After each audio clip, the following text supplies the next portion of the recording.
اور اگر ہم ان پر فرشتے بھی اتار دیتے اور مردے بھی ان سے گفتگو کرنے لگتے اور ہم سب چیزوں کو ان کے سامنے لاموجود بھی کر دیتے تو بھی یہ ایمان لانے والے نہ تھے، الا ماشاء اللہ۔ بات یہ ہے کہ یہ اکثر نادان ہیں۔ اور اسی طرح ہم نے شیطان سیرت انسانوں اور جنوں کو ہر پیغمبر کا دشمن بنا دیا تھا۔ وہ دھوکہ دینے کے لیے ایک دوسرے کے دل میں ملمے کی باتیں ڈالتے رہتے تھے، اور اگر تمہارا پروردگار چاہتا تو وہ ایسا نہ کرتے، تو ان کو اور جو کچھ یہ افطراح کرتے ہیں اسے چھوڑ دو۔ اور وہ ایسے کام اس لیے بھی کرتے تھے کہ جو لوگ آخرت پر ایمان نہیں رکھتے ان کے دل ان کی باتوں پر مائل ہوں اور وہ انہیں پسند کریں، اور جو کام وہ کرتے تھے وہی کرنے لگے۔ کہو کیا میں خدا کے سوا اور منصف تلاش کروں، حالانکہ اس نے تمہاری طرف واضح المطالب کتاب بھیجی ہے، اور جن لوگوں کو ہم نے کتاب تورات دی ہے وہ جانتے ہیں کہ وہ تمہارے پروردگار کی طرف سے برحق نازل ہوئی ہے، تو تم ہرگز شک کرنے والوں میں نہ ہونا۔ اور تمہارے پروردگار کی باتیں سچائی اور انصاف میں پوری ہیں، اس کی باتوں کو کوئی بدلنے والا نہیں، اور وہ سنتا جانتا ہے۔ اور اکثر لوگ جو زمین پر آباد ہیں گمراہ ہیں، اگر تم ان کا کہا مان لوگے تو وہ تمہیں خدا کا رستہ بھلا دیں گے۔ یہ محض خیال کے پیچھے چلتے اور نرے اٹکل کے تیر چلاتے ہیں۔ تمہارا پروردگار ان لوگوں کو خوب جانتا ہے جو اس کے رستے سے بھٹکے ہوئے ہیں، اور ان سے بھی خوب واقف ہے جو رستے پر چل رہے ہیں۔ تو جس چیز پر ذبح کے وقت خدا کا نام لیا جائے، اگر تم اس کی آیتوں پر ایمان رکھتے ہو تو اسے کھا لیا کرو۔ اور سبب کیا ہے کہ جس چیز پر خدا کا نام لیا جائے تم اسے نہ کھاؤ، حالانکہ جو چیزیں اس نے تمہارے لیے حرام ٹھہرا دی ہیں وہ ایک ایک کر کے بیان کر دی ہیں۔ بے شک ان کو نہیں کھانا چاہیے مگر اس صورت میں کہ ان کے کھانے کے لیے ناچار ہو جاؤ، اور بہت سے لوگ بے سمجھے بوجھے اپنے نفس کی خواہشوں سے لوگوں کو بہکا رہے ہیں۔ کچھ شک نہیں کہ ایسے لوگوں کو جو خدا کی مقرر کی ہوئی حد سے باہر نکل جاتے ہیں تمہارا پروردگار خوب جانتا ہے۔ اور ظاہری اور پوشیدہ ہر طرح کا گناہ ترک کر دو۔ جو لوگ گناہ کرتے ہیں وہ ان قریب اپنے کیے کی سزا پائیں گے۔ اور جس چیز پر خدا کا نام نہ لیا جائے اسے مت کھاؤ کہ اس کا کھانا گناہ ہے، اور شیطان لوگ اپنے رفیقوں کے دلوں میں یہ بات ڈالتے ہیں کہ تم سے جھگڑا کریں، اور اگر تم لوگ ان کے کہے پر چلے تو بے شک تم بھی مشرک ہوئے۔ بھلا جو پہلے مردہ تھا پھر ہم نے اس کو زندہ کیا اور اس کے لیے روشنی کر دی جس کے ذریعے سے وہ لوگوں میں چلتا پھرتا ہے، کہیں اس شخص جیسا ہو سکتا ہے جو اندھیرے میں پڑا ہوا ہو اور اس سے نکل ہی نہ سکے۔ اسی طرح کافر جو عمل کر رہے ہیں وہ انہیں اچھے معلوم ہوتے ہیں۔ اور اسی طرح ہم نے ہر بستی میں بڑے بڑے مجرم پیدا کیے کہ ان میں مکاریاں کرتے رہیں، اور جو مکاریاں یہ کرتے ہیں ان کا نقصان انہی کو ہے اور اس سے بے خبر ہیں۔ اور جب ان کے پاس کوئی آیت آتی ہے تو کہتے ہیں کہ جس طرح کی رسالت خدا کے پیغمبروں کو ملی ہے جب تک اسی طرح کی رسالت ہم کو نہ ملے ہم ہرگز ایمان نہیں لائیں گے۔ اس کو خدا ہی خوب جانتا ہے کہ رسالت کا کون سا محل ہے اور وہ اپنی پیغمبری کسے عنایت فرمائے۔ جو لوگ جرم کرتے ہیں ان کو خدا کے ہاں ذلت اور عذاب شدید ہوگا، اس لیے کہ مکاریاں کرتے تھے۔ تو جس شخص کو خدا چاہتا ہے کہ ہدایت بخشے اس کا سینہ اسلام کے لیے کھول دیتا ہے، اور جسے چاہتا ہے کہ گمراہ کرے اس کا سینہ تنگ اور گھٹا ہوا کر دیتا ہے، گویا وہ آسمان پر چڑھ رہا ہے۔ اس طرح خدا ان لوگوں پر جو ایمان نہیں لاتے عذاب بھیجتا ہے۔ اور یہی تمہارے پروردگار کا سیدھا رستہ ہے۔ جو لوگ غور کرنے والے ہیں ان کے لیے ہم نے اپنی آیتیں کھول کھول کر بیان کر دی ہیں۔ ان کے لیے ان کے اعمال کے صلے میں پروردگار کے ہاں سلامتی کا گھر ہے، اور وہی ان کا دوست دار ہے۔ اور جس دن وہ سب جن و انس کو جمع کرے گا اور فرمائے گا کہ اے گروہ جنات، تم نے انسانوں سے بہت فائدے حاصل کیے، تو جو انسانوں میں ان کے دوست دار ہوں گے وہ کہیں گے کہ پروردگار ہم ایک دوسرے سے فائدہ حاصل کرتے رہے، اور آخر اس وقت کو پہنچ گئے جو تو نے ہمارے لیے مقرر کیا تھا۔ خدا فرمائے گا اب تمہارا ٹھکانہ دوزخ ہے، ہمیشہ اس میں جلتے رہو گے، مگر جو خدا چاہے، بے شک تمہارا پروردگار دانا اور خبردار ہے۔ اور اسی طرح ہم ظالموں کو ان کے اعمال کے سبب جو وہ کرتے تھے ایک دوسرے پر مسلط کر دیتے ہیں۔ اے جنوں اور انسانوں کی جماعت، کیا تمہارے پاس تمہیں میں سے پیغمبر نہیں آتے رہے جو میری آیتیں تم کو پڑھ پڑھ کر سناتے اور اس دن کے سامنے موجود ہونے سے ڈراتے تھے؟ وہ کہیں گے کہ پروردگار ہمیں اپنے گناہوں کا اقرار ہے، ان لوگوں کو دنیا کی زندگی نے دھوکے میں ڈال رکھا تھا اور اب خود اپنے اوپر گواہی دی کہ کفر کرتے تھے۔ اے محمد صلی اللہ علیہ وآلہ وسلم، یہ جو پیغمبر آتے رہے اور کتابیں نازل ہوتی رہیں تو اس لیے کہ تمہارا پروردگار ایسا نہیں کہ بستیوں کو ظلم سے ہلاک کر دے اور وہاں کے رہنے والوں کو کچھ بھی خبر نہ ہو، اور سب لوگوں کے بلحاظ اعمال درجے مقرر ہیں، اور جو کام یہ لوگ کرتے ہیں خدا ان سے بے خبر نہیں، اور تمہارا پروردگار بے پرواہ اور صاحب رحمت ہے۔ اگر چاہے تو اے بندو تمہیں نابود کر دے، اور تمہارے بعد جن لوگوں کو چاہے تمہارا جانشین بنا دے، جیسا تم کو بھی دوسرے لوگوں کی نسل سے پیدا کیا ہے۔ کچھ شک نہیں کہ جو وعدہ تم سے کیا جاتا ہے وہ وقوع میں آنے والا ہے، اور تم خدا کو مغلوب نہیں کر سکتے۔ کہہ دو کہ لوگو تم اپنی جگہ عمل کیے جاؤ، میں اپنی جگہ عمل کیے جاتا ہوں، ان قریب تم کو معلوم ہو جائے گا کہ آخرت میں بہشت کس کا گھر ہوگا۔ کچھ شک نہیں کہ مشرک نجات نہیں پانے گے۔ اور یہ لوگ خدا ہی کی پیدا کی ہوئی چیزوں یعنی کھیتی اور چوپایوں میں خدا کا بھی ایک حصہ مقرر کرتے ہیں، اور اپنے خیال باطل سے کہتے ہیں کہ یہ حصہ تو خدا کا اور یہ ہمارے شریکوں یعنی بتوں کا، تو جو حصہ ان کے شریکوں کا ہوتا ہے وہ تو خدا کی طرف نہیں جا سکتا، اور جو حصہ خدا کا ہوتا ہے وہ ان کے شریکوں کی طرف جا سکتا ہے۔ یہ کیسا برا انصاف ہے۔ اسی طرح بہت سے مشرکوں کو ان کے شریکوں نے ان کے بچوں کو جان سے مار ڈالنا اچھا کر دکھایا ہے، تاکہ انہیں ہلاکت میں ڈال دیں اور ان کے دین کو ان پر خلط ملط کر دیں، اور اگر خدا چاہتا تو وہ ایسا نہ کرتے، تو ان کو چھوڑ دو کہ وہ جانے اور ان کا جھوٹ۔ اور اپنے خیال سے یہ بھی کہتے ہیں کہ یہ چار پائے اور کھیتی منع ہے، اسے اس شخص کے سوا جسے ہم چاہیں کوئی نہ کھائے، اور بعض چار پائے ایسے ہیں کہ ان کی پیٹھ پر چڑھنا منع کر دیا گیا ہے، اور بعض مویشی ایسے ہیں جن پر ذبح کرتے وقت خدا کا نام نہیں لیتے۔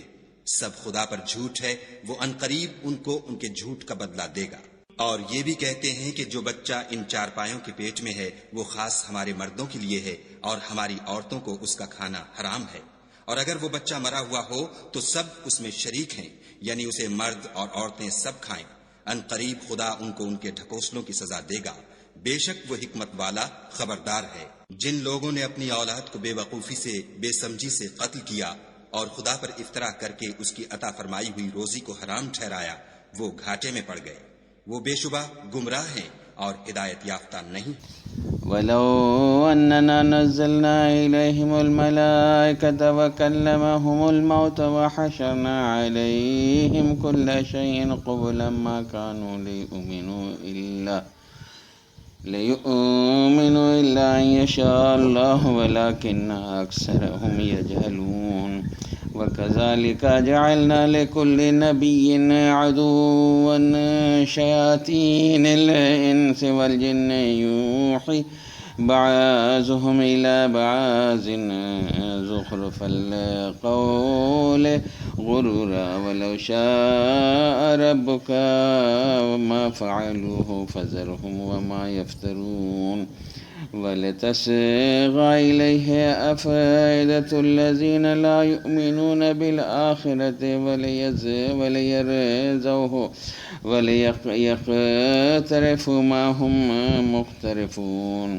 أَفَغَيْرَ اللَّهِ أَبْتَغِي حَكَمًا وَهُوَ الَّذِي أَنزَلَ إِلَيْكُمُ الْكِتَابَ مُفَصَّلًا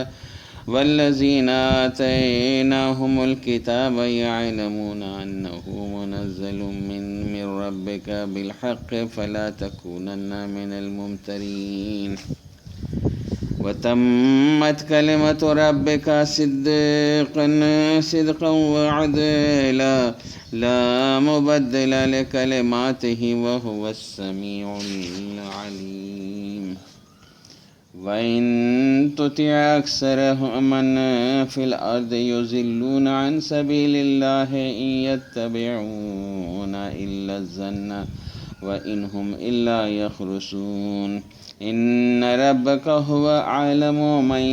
يَضِلُّ عَن سَبِيلِهِ وَهُوَ أَعْلَمُ بِالْمُهْتَدِينَ فَكُلُوا مِمَّا ذُكِرَ اسْمُ اللَّهِ عَلَيْهِ إِن كُنتُم بِآيَاتِهِ مُؤْمِنِينَ وَمَا لَكُمْ أَلَّا تَأْكُلُوا مِمَّا ذُكِرَ اسْمُ اللَّهِ عَلَيْهِ وَقَدْ فَصَّلَ لَكُم مَّا حَرَّمَ عَلَيْكُمْ إِلَّا مَا اضْطُرِرْتُمْ إِلَيْهِ وَإِنَّ كَثِيرًا لَّيُضِلُّونَ بِأَهْوَائِهِم بِغَيْرِ عِلْمٍ إِنَّ رَبَّكَ هُوَ أَعْلَمُ بِالْمُعْتَدِينَ وذروا ظاهر الإثم وباطنه إن الذين يكسبون الإثم سيجازون بما كانوا يقترفون ولا تأكلوا مما لم يذكر اسم الله عليه وإنه لفسق وإن الشياطين ليوحون إلى أوليائهم ليجادلوكم وإن أطعتموهم إنكم لمشركون أومن كان ميتا فأحييناه وجعلنا له نورا يمشي به في الناس كمن مثله في الظلمات ليس بخارج منها كذلك زين للكافرين ما كانوا يعملون وكذلك جعلنا في كل قرية أكابر مجرميها ليمكروا فيها وما يمكرون إلا بأنفسهم وما يشعرون وإذا جاءتهم آيات قالوا لن نؤمن حتى نؤتى مثل ما أوتي رسل الله أعلم حيث يجعل رسالته سيصيب الذين أجرموا صغار عند الله وعذاب شديد بما كانوا يمكرون فمن يريد الله أن يهديه يشرح صدره للإسلام ومن يريد أن يذله يجعل صدره ضيقا حرجا كأنما يصعد في السماء كذلك يجعل الله الرجس على الذين لا يؤمنون وهذا صراط ربك مستقيما قد فصلنا الآيات لقوم يذكرون لهم دار السلام عند ربهم وهو وليهم بما كانوا يعملون ويوم يحشرهم جميعا يا معشر الجن قد استكثرتم من الإنس وقال أولياؤهم من الإنس ربنا استمتع بعضنا ببعض وبلغنا أجلنا الذين أجلت لنا قال النار مسواكم خالدين فيها إلا ما شاء الله إن ربك حكيم عليم وكذلك نولي بعض الظالمين بعضا بما كانوا يكسبون يا معشر الجن والإنس ألم يأتكم رسل منكم يقصون عليكم آياتي وينذرونكم لقاء يومكم هذا قالوا شهدنا على أنفسنا غرتهم الحياة الدنيا وشهدوا على أنفسهم أنهم كانوا كافرين كذلك لم يكن ربك مهلك القرى بظلم وأهلها غافلون ولكل درجات مما عملوا وما ربك بغافل عما يعملون وربك الغني ذو الرحمة يشاء يذهبكم ويستخلف من بعدكم ما يشاء كما أنشأكم من ذرية قوم آخرين إنما توعدون لآت وما أنتم بمعجزين قل يا قوم اعملوا على مكانتكم إني عامل فسوف تعلمون من تكون له عاقبة الدار إنه لا يفلح الظالمون وجعلوا لله مما ذرى من الحرث والأنعام نصيبا فقالوا هذا لله بزعامهم وهذا لشركائنا فما كان لشركائهم فلا يصل إلى الله وما كان لله فهو يصل إلى شركائهم ساء ما يحكمون وكذلك زين لكثير من المشركين قتل أولادهم شركاؤهم ليردوهم وليلبسوا عليهم دينهم ولو شاء الله ما فعلوه فذرهم وما يفترون وقالوا هذه أنعام وحرث حجر لا يطعمها إلا من نشاء بزعمهم وأنعام حرمت ظهورها وأنعام لا يذكرون اسم الله عليها افتراء عليه سيجزيهم بما كانوا يفترون وقالوا ما في بطون هذه الأنعام خالصة لذكورنا ومحرم على أزواجنا وإن يكن ميتة فهم فيه شركاء سيجزيهم وصفهم قد خسر الذين قتلوا أولادهم سفاها بغير علم وحرموا ما رزقهم الله افتراء على الله قد ضلوا وما كانوا مهتدين. لبيك اللهم لبيك لبيك لا شريك لك لبيك إن الحمد والنعمة لك والملك لا شريك لك.